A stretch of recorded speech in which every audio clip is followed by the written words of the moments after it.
Good afternoon, everyone, and welcome to Tesla's 2023 Annual Shareholder Meeting in Austin, Texas. My name is Martin Viecha. I'm Vice President of Investor Relations, and I will be the chair of today's meeting. First of all, I really wanted to thank everyone who continues to do this trip on an annual basis and shows up every time. It's really quite something that we have a following as dedicated as this, so thank you very much for that.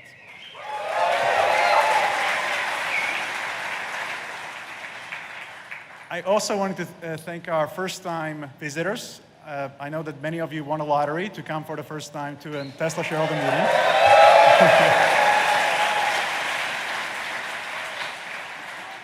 You'll probably notice that unlike many other shareholder meetings of other companies, this one tends to be a bit more fun, so hope you enjoy that.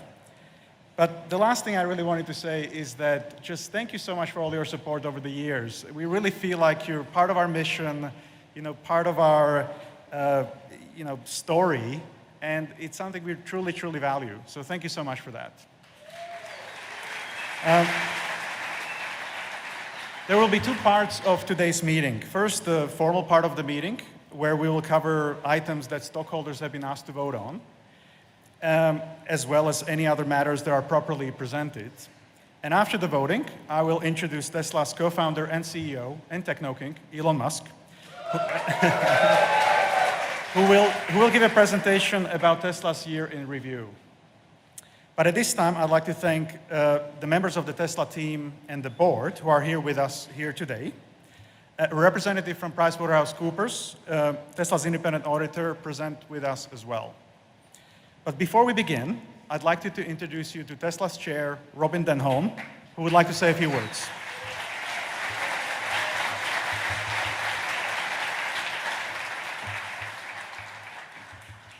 I'm a little bit shorter. So, hello everyone.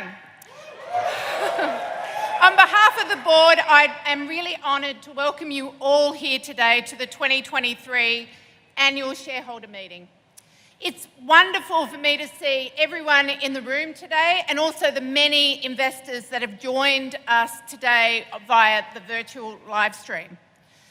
It's our third straight year of having the annual meeting here in Austin. At the first meeting, the factory was still in the early stages of development with equipment being installed and commissioned. During the 2022 meeting, production had started to ramp as we produced about 1,600 vehicles that week. And now, less than a year later, we have more than tripled the amount, having achieved production of 5,000 cars in a single week. A huge congratulations to the Texas team. And on top of that, we are getting ready to roll out our first Cybertrucks.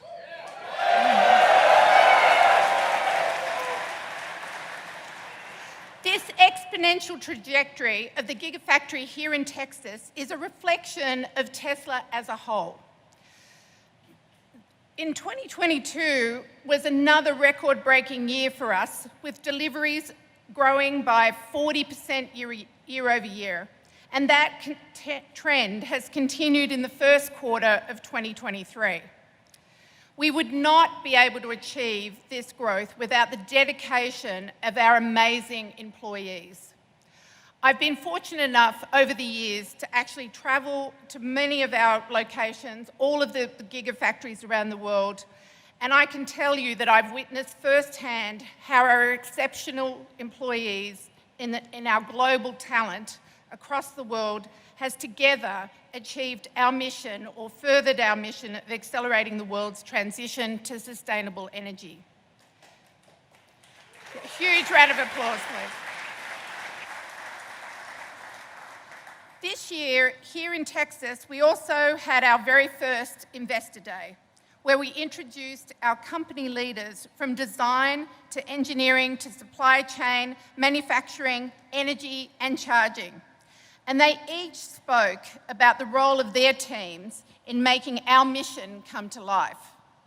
And I was thrilled that investors were able to hear directly from this outstanding leadership team that Elon has been able to put together over many, many years.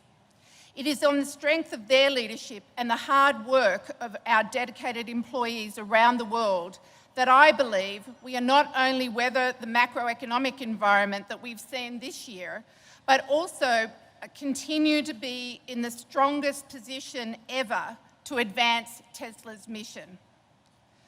As a startup, Tesla proved that electric vehicles could be fun with the Roadster. They could even be better than gas-powered vehicles in every single way with the S and X, and could be all of these things as well as affordable with the Model 3 and Model Y, which last quarter became the best-selling vehicle of any kind in Europe and the best-selling non-pickup vehicle in the United States.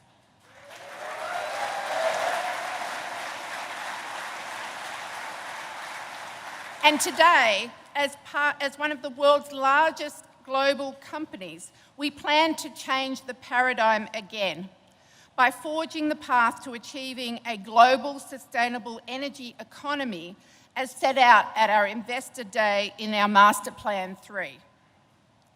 As Tesla grows, so do our customers' positive impact on carbon emissions. When I stood here last year, I proudly announced that in 2021, our customers avoided emitting 8.4 million metric tonnes of greenhouse gas emissions, the equivalent of over 20 billion miles driven by internal combustion engine vehicles. Today, I can tell you that in 2022, our customers avoided releasing over 13.4 million metric tonnes of greenhouse gases into the atmosphere, the equivalent of over 33 billion miles of driving of internal combustion vehicles. That's an almost 60% increase in total emissions savings year over year. Putting more of our products in customers' hands helps grow that number, and our goals of making our products greener over time and further decarbonising the electric grid will help multiply that effect.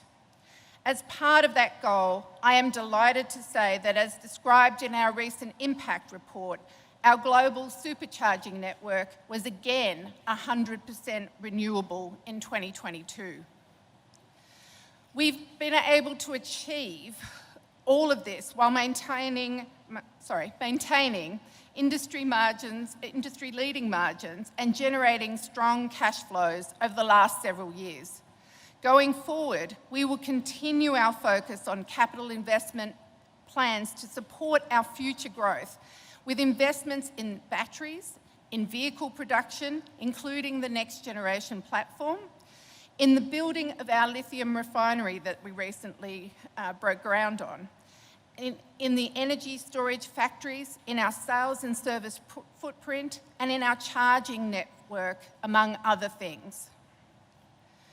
Before I hand it back to Martin, I would also like to thank Hiro Mizuno for his dedicated service to the Tesla shareholders and the board these past 3 years. I would also like to express our enthusiasm on behalf of my fellow directors at the prospect of JB Straubel joining our board.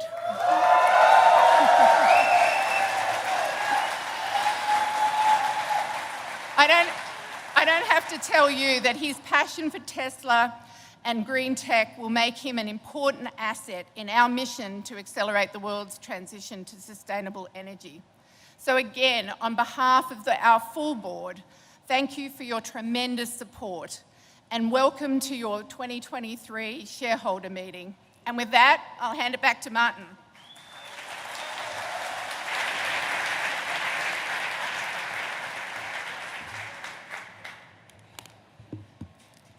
Thank you, Robin. I will now call the meeting to order. Please refer to the meeting agenda that has been provided to you and posted on the virtual meeting site. The time is now 3:10 p.m. Central Time, and I declare the polls are now open. We have already received over the last few weeks voting proxies from stockholders, meaning that almost all the votes that will be counted were already submitted before today. However, if you wish to vote your shares or change your prior vote, you may do so through the virtual meeting site. For those who are in person here today, ballots and ballot boxes were available to you at the check-in. Tesla's board of directors has appointed Computershare Trust Company to serve as Inspector of Elections.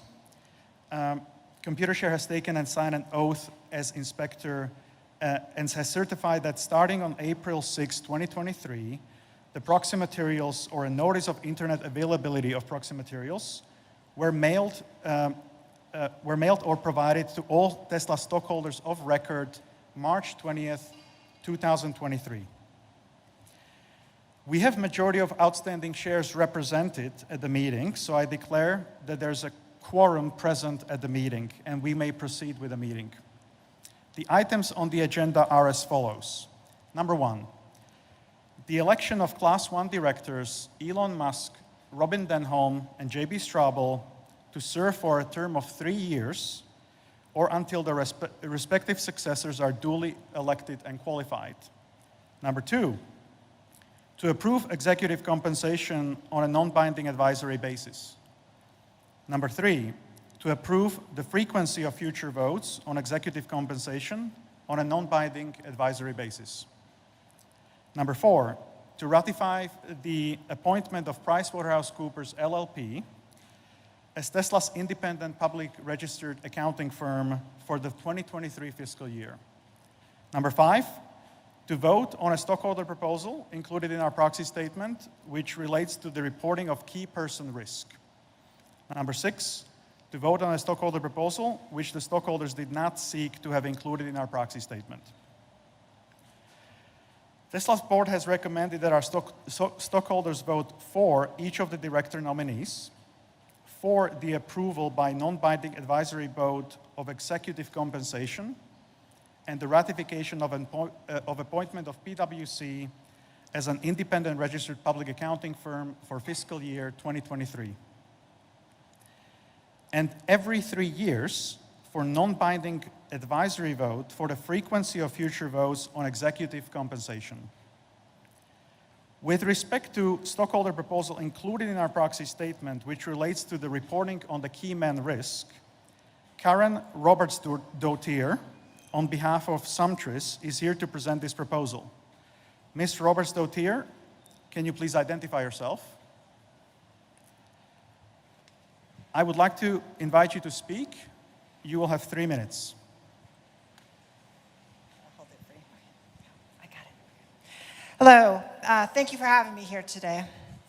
Under discussion is a shareholder proposal concerning key person risk at Tesla, requiring Tesla's board to draft a report covering the steps taken to ameliorate the potential impacts of loss of key persons in the company. However, before I begin, I would first like to say thank you to Mr. Musk.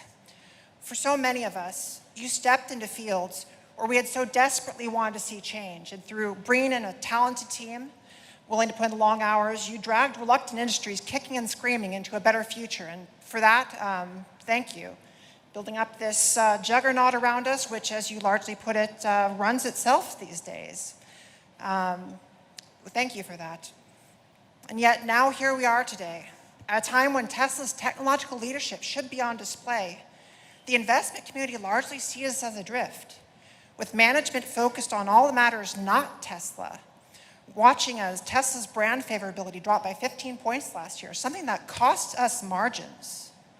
We have such a spectacular product pipeline and a team that knows how to execute at scale with low cost of goods sold, something that we are not being properly recognized for. It should go without saying, but apparently bears repeating, that if you cannot produce with low COGS, you have no future. When I look around the auto industry these days, I see a lot of companies that have no future.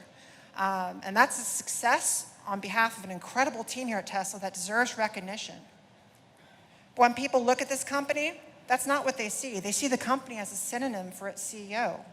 And then the discussion turns to everything except for where it should be focused. It's my sincere hope that by introducing this proposal, we can not only accelerate the development of management at Tesla, but also increase its visibility. The fact that this company is so much more than its key persons is something that the public and the investment community should see. A founder often finds their greatest success in ensuring the future of the company and the development of the management talent who can come after them. Think Tim Cook at Apple, Steve Ballmer at Microsoft, and so forth. People who are ready from day one to execute without controversy, without distraction, and build a future for the company. I encourage the board should embrace this opportunity in the most public manner possible to showcase the future being built right here so that the discussion among the public and the investment community revolves around that and not around every public statement on every other topic made by the leadership. I strongly encourage the board, the shareholders to support this proposal and for the board to embrace it. Thank you very much. Thank you, Ms. Roberts-Doar. The board is recommended that our stockholders vote against this proposal for the reasons as set forth in our statement of opposition in our proxy statement. Finally, as you saw, and investor advocates for social justice would like to raise a proposal from the floor. The proponents did not seek to have their proposal included in the proxy statement. The board recommends that our stockholders who are entitled to vote on this proposal vote against it. As a reminder, as is disclosed in a proxy statement, I've been advised by the proxy holders that they intend to vote all shares of stock over which they have discretionary authority against this proposal. Only shareholders who are shareholders of record or have obtained a legal proxy may vote for this proposal after it is presented. Courtney Wicks, representing Investor Advocates for Social Justice, is here to present the proposal. Ms. Wicks, I would like you to speak. You will have 3 minutes. Thank you. Good afternoon, Tesla board members, management, employees, and shareholders. My name is Courtney Wicks, and I am the Executive Director for Investor Advocates for Social Justice. And I'm here on behalf of As You Sow and the Sisters of the Good Shepherd, who have filed shareholder proposals in the past on child labor and human rights abuses in Tesla's supply chain. I stand here today to call on shareholders to vote yes on requesting Tesla to conduct a third-party report detailing the company's efforts to eradicate child and forced labor in its supply chain.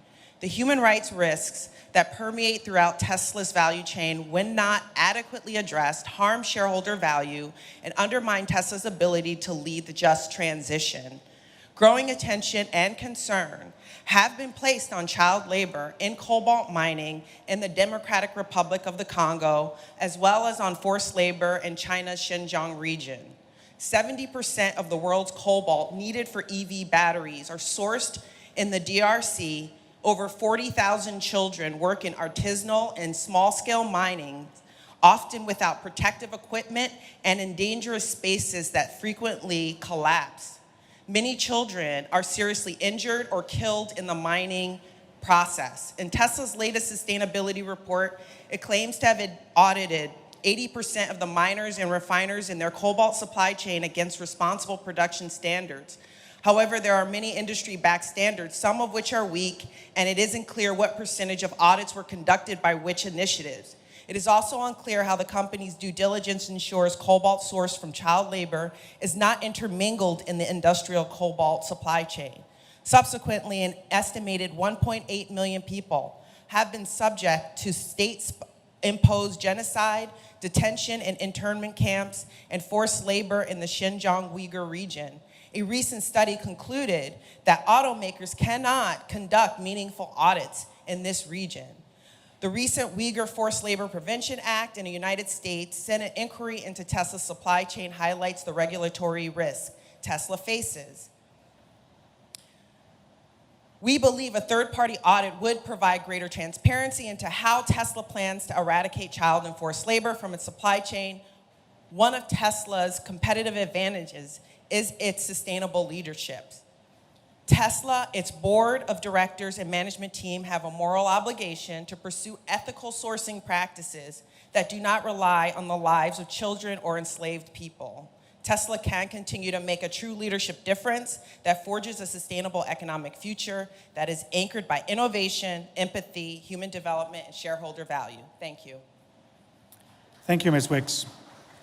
We will now accept votes for, against, or to abstain for this proposal, but again, only for record holders or legal proxy holders.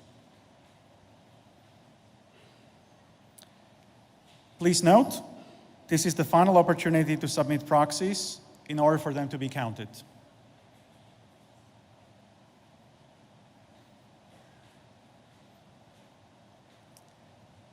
I declare the polls are now closed.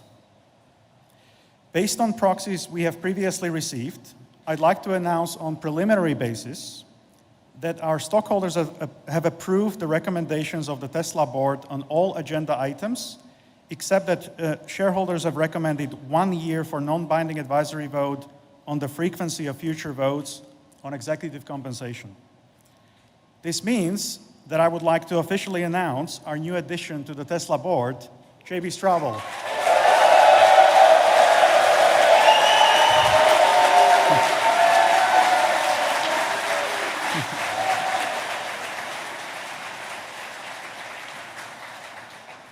After the final tabulation is completed, we will announce specific vote tallies in the filing Form 8K within 4 business days of this meeting. That concludes the official business of today's shareholder meeting, which is now adjourned.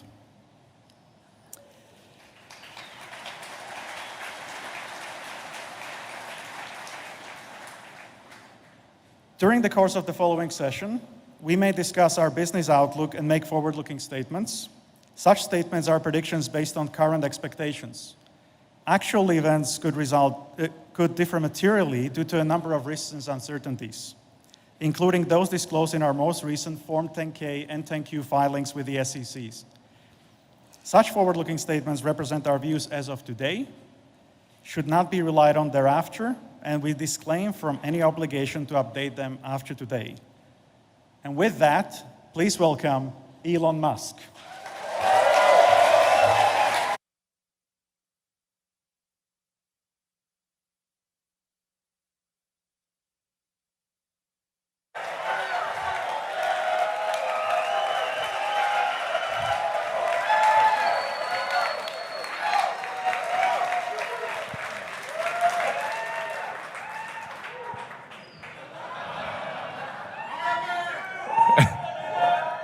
I just want to say I love you guys. Well, we've got a lot of great news to talk about today. The Tesla team has done an incredible job of executing over the past year, and we have many exciting years ahead of us. So, yeah.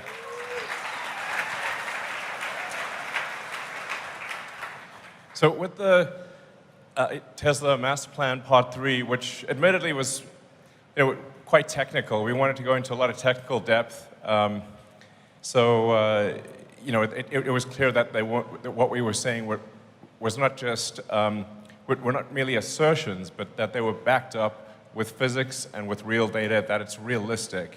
And with the Master Plan Part 3, we want to, basically, the goal is to give people hope, realistic hope, and maybe hope's even the wrong word, but simply to say that there is a path to a fully sustainable global economy, that we are on that path, that we are accelerating that path, and that so long as we don't get complacent about it, it will happen.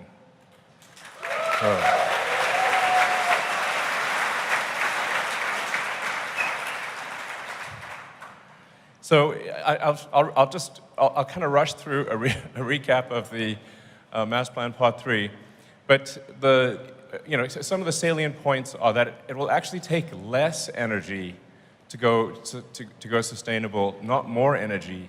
It's actually more and some of these things may sound very obvious, but it's more energy efficient to go sustainable, not less. There's less mining that is required for a sustainable energy economy, not more. Also very important. I heard a question raised about cobalt mining, and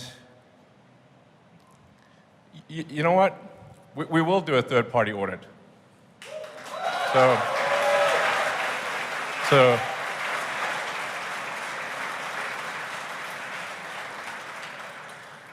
in fact, we'll put a webcam on the mine. And if anybody sees any children, please let us know. I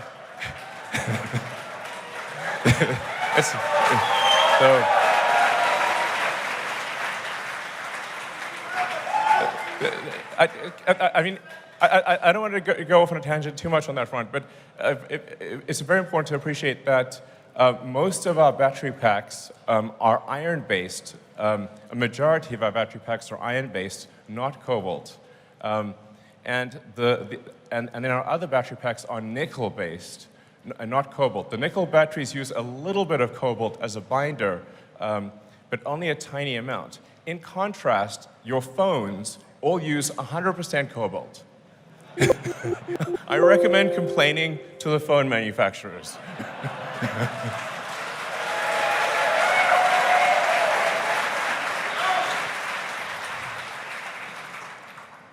But even for the small amount of cobalt that we do use, we will make sure, 6 ways to Sunday, that no child labor is being exploited.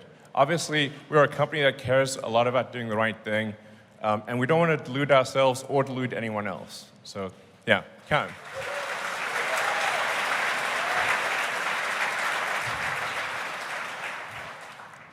So, again, just recapping Master Plan Part 3, it's really the point is to say that it is very, very doable. It is happening.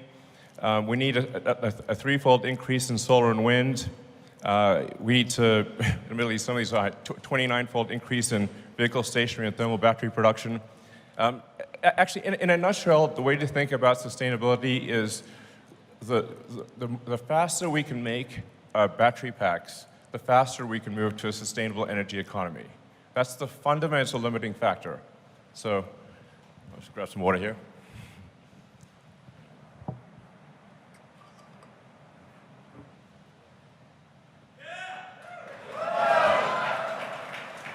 So, yeah, I can't emphasize that point enough. The rate of lithium-ion battery production fundamentally decides the rate at which the world transitions to sustainability, because the batteries are needed for all forms of transport and for stationary storage, given the intermittent nature of solar and wind power.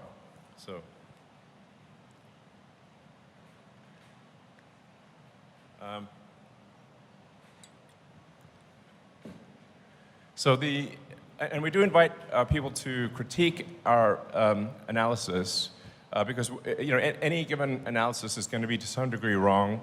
So that's why we put it out there, looking for critical feedback to say, well, perhaps we got some things wrong, perhaps some things need to be adjusted. But generally, the feedback we've gotten is that actually our analysis is quite accurate, and we've not seen any rebuttals thus far that would cause us to change our assumptions. So it means roughly 240 terawatt hours of battery pack, or 240,000 gigawatt hours of battery need to be produced, but it'll only take 0.2% of land area for solar and wind. So it's not like we need to carpet the earth with solar and wind. It's just literally a fraction of a percent. Roughly a $10 trillion manufacturing investment, which relative to the global economy is actually a small number. Yeah, roughly 10% of the world economy. I think 10% of the world economy is a small price to pay for a sustainable energy future. So.